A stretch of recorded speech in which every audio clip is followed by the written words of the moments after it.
ભાવનગરના વલભીપુર તાલુકાના કાળા તળાવ ગામે નદીમાં 72 વર્ષના વૃદ્ધને ઢોર મારવાના બનાવમાં અરજણભાઈ દિહોરા પર લાકડી વડે હુમલો કરવામાં આવ્યો હતો। બનાવનું કારણ એવું છે, કાળા તળાવની નદીમાંથી ભોગ બનનાર વ્યક્તિ માટી ભરવા આવતા માથાભારે ઈસમ દ્વારા ઝઘડો કરી ગાળો આપી અપમાનિત કરી ઢોર મારવામાં આવ્યો હતો।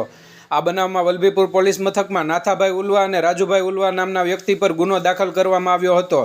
બનાવને પગલે રાજુભાઈ ઉલવાની ધરપકડ કરાઈ છે। આ ઘટનાને લઈને પટેલ સમાજમાં ભારે રોષ જોવા મળ્યો છે। પોલીસ દ્વારા આરોપીને ઝડપી લઈ બનાવ સ્થળે લઈ જઈ રિકન્સ્ટ્રક્શન કરવામાં આવ્યું હતું।